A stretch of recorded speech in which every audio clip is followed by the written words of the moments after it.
Common double strategy mistake number 4. You hit a lob over your opponent's head successfully, and you don't go to the right spot. Here's what I see all the time.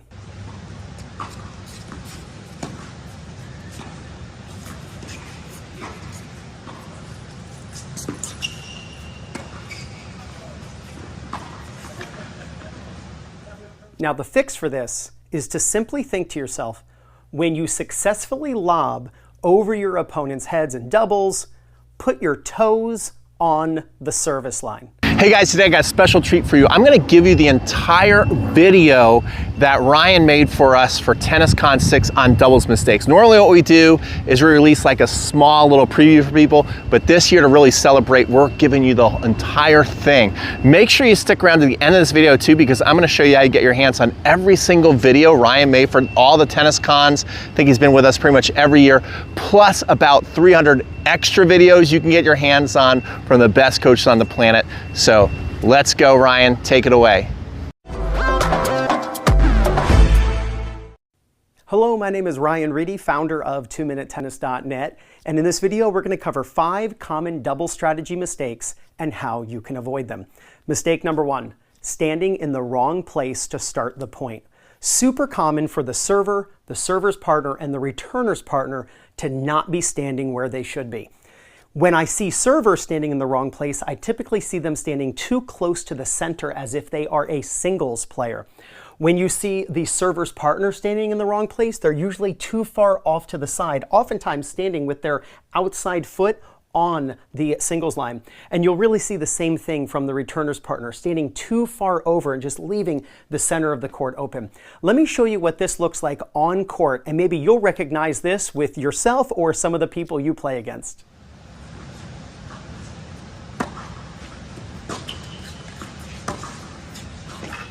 Now here's how you fix these mistakes. If you're the server, stand farther out wide. I recommend about 3 feet on the inside of the singles line.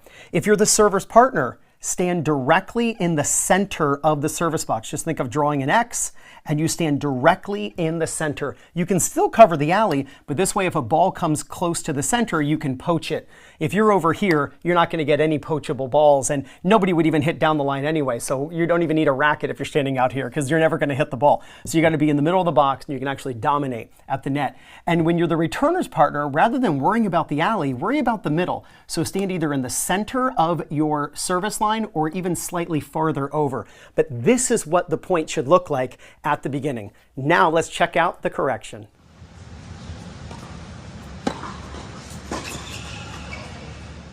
Common double strategy mistake number 2.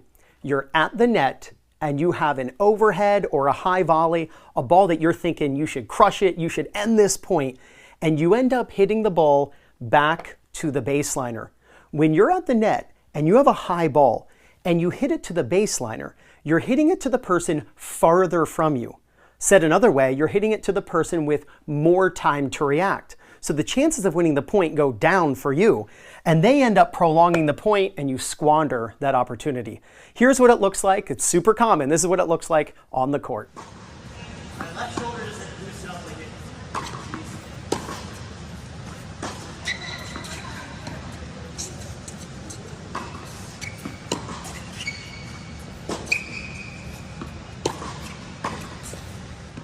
Now to stop making this mistake, you just have to remember a simple saying. Hit the ball to the opponent who is standing where you are standing. When you're at the net and you've got a high ball, you don't want to hit to the baseliner. As the net person, when you have a high ball or a ball that you can hit aggressively, you aim for the person who is standing where you are standing. You aim for their feet. You're not trying to hit the ball hard at them and hurt them, right? So don't aim for their face, just aim for their feet.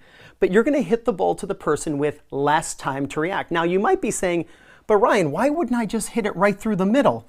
Here's the problem. Oftentimes your opponent, this player, when you have a high ball, they'll be thinking, they're going to aim for the middle. And when you hit through the middle, they go get it and then they prolong the point. So rather than even giving the person farther from you a chance to get that ball, just aim directly for that player's feet. They will have no time to react and you will win the point. Here's how that point should go.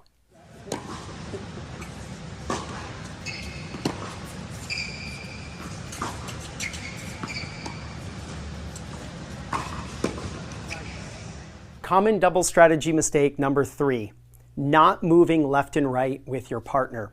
See, you and your doubles partner are trying to cover 100% of the court 100% of the time. That means if where you're standing stays, your partner's covering 50% of the court and you're covering 50% of the court. But throughout the point, sometimes the baseliners especially get pulled off the court. So let's say your partner serves and the returner hits a sharp angled return, pulling the server off the court. Well, remember, we need to cover 100% of the court 100% of the time. What percentage of the court are you covering? Still 50%. What percentage of the court is your partner covering? Less than 50%. Let's say they're covering only 20% of the court, for that next shot. Well, 50 and 20, that only equals 70. So there's 30% of the court that's going to be wide open. Here's what this looks like. It's so common that you'll see the net player not move when the partner gets pulled off the court.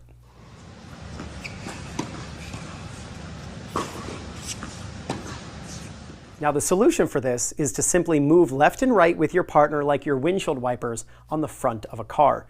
So if this is you and your partner serves, the returner hits a great cross-court return that pulls your partner off near the doubles line or even farther, you need to slide with them. You want to move with them so that you can help cover up the middle, some of the court that your partner is unable to cover once they hit the ball back, and it takes them a little time to change direction and then get back in. So move with your partner. That way you don't leave the center wide open for your opponent to hit into. Move over a little bit, then if they hit it here, you can come and get it, or maybe they'll try to hit behind you and it's a much more difficult shot and you can force them into an error. Here's exactly how this should look.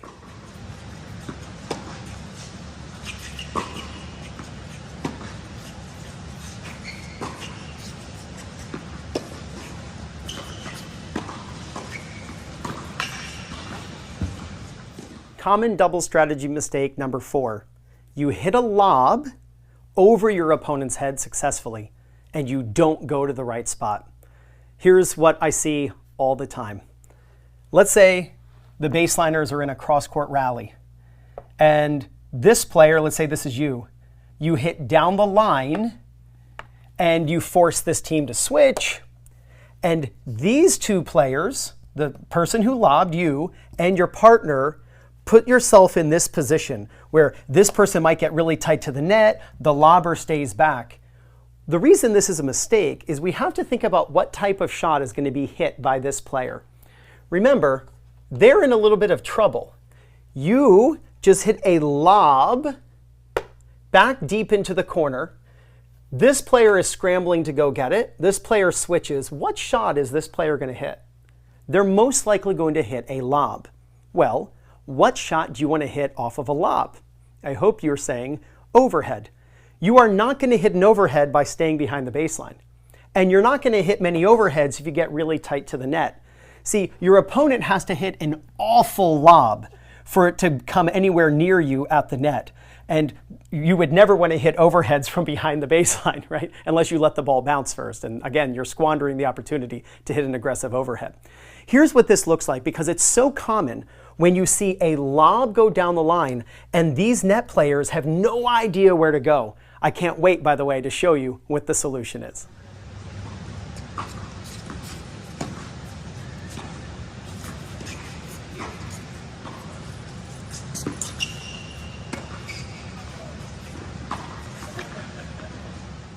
Now the fix for this is to simply think to yourself, when you successfully lob over your opponent's heads in doubles, put your toes on the service line. When you successfully lob, put your toes on the service line.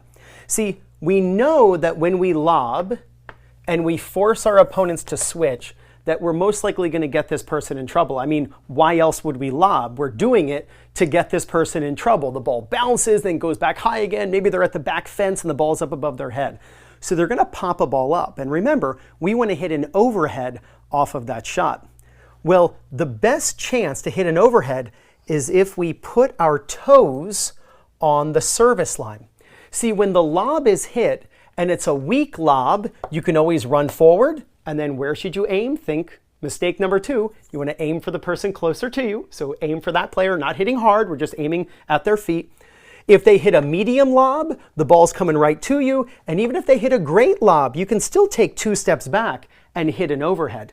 See, putting yourself on the service line, putting your toes on the service line, the more specific you are about how you place yourself, the more likely you're going to do it.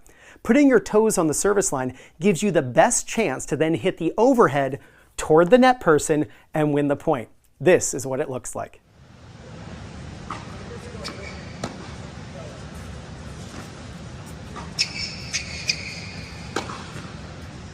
Common double strategy mistake number 5. You're at the net and you get lobbed and you switch staying at the net. Let me show you what it looks like.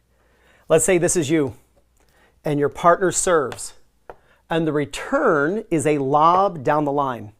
Now remember, your partner is in trouble running that down, especially if it's a bouncing ball that's up on their backhand side, they're going to hit a weak ball. The mistake you don't want to make is staying up at the net when you switch.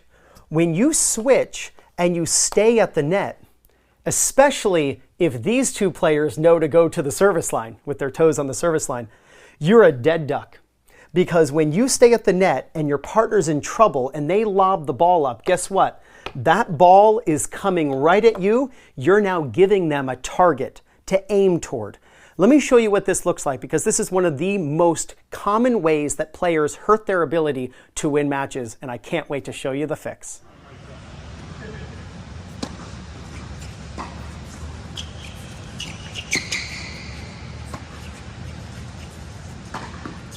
Now the solution for this is so simple. Your partner serves, the opponent lobs down the line, your partner goes and gets it. You need to move back diagonally. I'll tell you, either move to no man's land, or if you want to go all the way back to the baseline, that is fine. The reason is, remember, we're expecting our partner to lob the ball up. So when they lob the ball up, and let's say this team does exactly what they're supposed to do, and they go to the service line. When that ball is lobbed up, now when they're hitting an overhead, they have nobody at the net who's just sitting there waiting to get pelted by the ball. Now you both have time to react to their overhead. Are they up at the net and you're on the baseline? Sure. Is it easy to win the point in that situation? No. But it's a heck of a lot better than staying at the net like we saw and just getting pelted with the overhead. Now when the ball comes to you or goes to your partner, you now have plenty of time to react and you can continue the point. Here is what it looks like.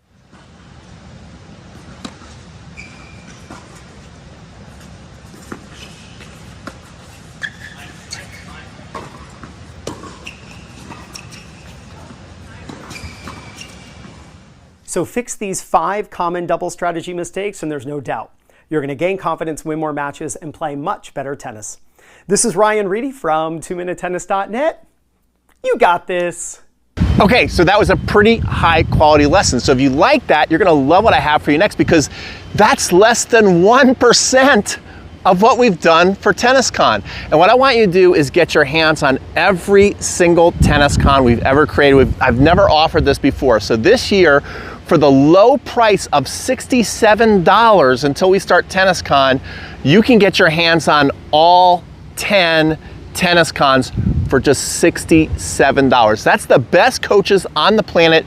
You're gonna learn how to bulletproof your game. You're gonna get coaching lessons you're not gonna find anywhere else on the internet. And here's the beautiful thing, is if you don't like it, you can get a refund, right? So if you're like, no, this just wasn't enough lessons for me, getting your hands on 300 quality lessons, you're like, it wasn't enough, I need a refund. If you're like, yeah, I didn't expect just the best coaches on this planet, I thought it included other planets too. I think this is a ripoff. You can get a refund. So you literally have nothing to lose and everything to gain, but you gotta do it right now. Go ahead, take it away, $67. You're never gonna see this offer again, and we'll see you guys on the next video.